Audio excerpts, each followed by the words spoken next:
রসমালাইয়ের নামটা শুনলেই কিন্তু জিভে জল চলে আসে। আসুন আজকের পর্বে শিখে নেব একটি সুস্বাদু রসমালাইয়ের রেসিপি, যেটা বাড়িতে থাকা উপকরণ মিল্ক পাউডার দিয়ে তৈরি করা হয়েছে। নমস্কার বন্ধুরা, আমার চ্যানেলে সবাইকে স্বাগত। আমার চ্যানেলের আরও একটি নতুন পর্ব দেখার জন্য সকলকে ধন্যবাদ জানাচ্ছি। বন্ধুরা, আমার আজকের পর্বের recipe rasmalai with milk powder. চলুন দেখে নেওয়া যাক আজকের পর্বের রেসিপি। রসমালাইয়ের রাবড়িটা তৈরি করার জন্য প্রথমে 300 ml দুধ আমি প্যানে দিয়ে দিলাম। এরপর এটাকে আস্তে আস্তে নাড়াতে হবে। ফ্লেমটা মিডিয়ামে থাকবে যতক্ষণ না এটা ফুটতে শুরু করছে। যখন ফুটতে শুরু করবে, ফ্লেমটা লোতে দিয়ে এতে দিয়ে দেবো 3 থেকে 4 টেবিল স্পুন মতো চিনি। চিনিটা দেওয়ার পরে দুধের সাথে খুব ভালোভাবে মিশিয়ে নিতে হবে। এরপর এতে অ্যাড করব ফ্লেভারের জন্য 1.5 টিস্পুন মতো এলাচের গুঁড়ো। এতে খুব ভালো একটা ফ্লেভার আসে। এরপর কিছুটা কেসার আমি অল্প দুধে ভিজিয়ে নিয়েছিলাম, এতে কালারটা ভীষণ ভালো আসে। আপনি ডাইরেক্ট কেসার দেওয়ার চেয়ে যদি দুধে ভিজিয়ে এইভাবে দুধটা দেন, তাহলে কিন্তু এর কালারটা আরও বেশি ভালো আসে। তো 10 মিনিট এইভাবে লো ফ্লেমে রেখে কুক করে নিতে হবে। এরপর 10 মিনিট পর 3 থেকে 4 টেবিল স্পুন মতো মিল্ক পাউডার দিয়ে খুব তাড়াতাড়ি মিশিয়ে নিতে হবে, যাতে কোনো লাম্পস না থাকে। এতে এই রাবড়িটা একটু বেশি ঘন আসবে, রাবড়ির ফ্লেভারটা খুব ভালো আসবে আর ঘন হয়। এরপর দিয়ে দেবো সবশেষে নামানোর আগে ড্রাই ফ্রুটস। আপনার পছন্দ মতো ড্রাই ফ্রুটস দিতে পারেন।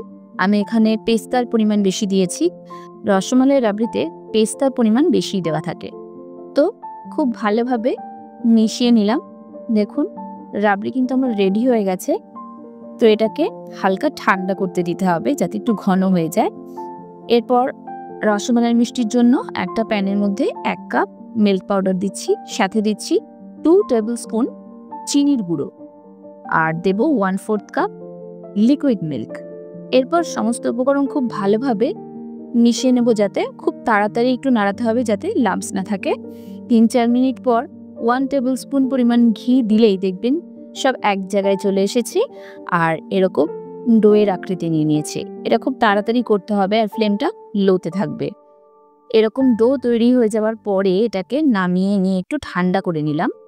এরপর এটা হাতে নিয়ে এইভাবে ছোট ছোট বলের মতো করে, ঠিক যেরকম রসমালাইয়ের মিষ্টিগুলো হয়, অনেক সময় ছোট হয়, আবার অনেক সময় বড় রসমালাই হয়। আপনার যেমন খুশি সেরকম শেপ আপনি দিতে পারেন। তো এখানে ছোট্ট ছোট্ট বলের আকারে গড়ে আমি ছোট রসমালাই তৈরি করব। তাই ছোট ছোট বলের আকারে দিয়েই সার্ভ করার জন্য কিন্তু একদম রেডি হয়ে গেছে। দেখুন, প্রত্যেকটা বল আমি একটা সার্ভিং বোলে নিয়ে নিয়েছি। এরপর উপর থেকে দিয়ে দিচ্ছি এই যে ঠান্ডা হয়ে গেছে এর রাবড়িটা।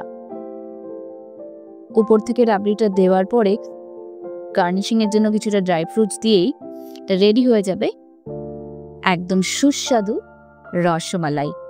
দেখুন, দেখতে কতটা লোভনীয় লাগছে, খেতেও কিন্তু ভীষণ সুস্বাদু হয়। তো এটা এই দুধের মধ্যে এই মিষ্টিটা 3 থেকে 4 ঘন্টা ভিজিয়ে রাখলে একদম নরম সুস্বাদু রসমালাই তৈরি হয়ে যায় কিন্তু, আর যেটা মুখে দিলেই মিলিয়ে যায়। বাড়িতে থাকা উপকরণ দিয়ে এরকম সুস্বাদু রসমালাই যে তৈরি করা যায়, সেটা কিন্তু আপনাদের সাথে শেয়ার করেছি এবং যতটা সম্ভব খুব সহজভাবে দেখানোর চেষ্টা করেছি। আশা করি রেসিপিটা ভালো লেগেছে। রেসিপিটি অবশ্যই বাড়িতে একবার ট্রাই করে দেখবেন। রেসিপিটি কেমন লাগলো সেটা আমাকে কমেন্ট সেকশনে জানাবেন। রেসিপিটি যদি ভালো লেগে থাকে তাহলে ভিডিওটিতে একটা লাইক দিয়ে দেবেন এবং সকল বন্ধুদের সাথে শেয়ার করবেন। আপনি যদি আমার চ্যানেল মনের ফ্লেভার্সে প্রথমবারের মতো ভিজিট করে থাকেন, তবে অবশ্যই চ্যানেলটিকে সাবস্ক্রাইব করবেন এবং পাশে থাকা বেল আইকনে ক্লিক করে দেবেন, যাতে পরবর্তী রেসিপিগুলো আপনি দেখতে পারেন।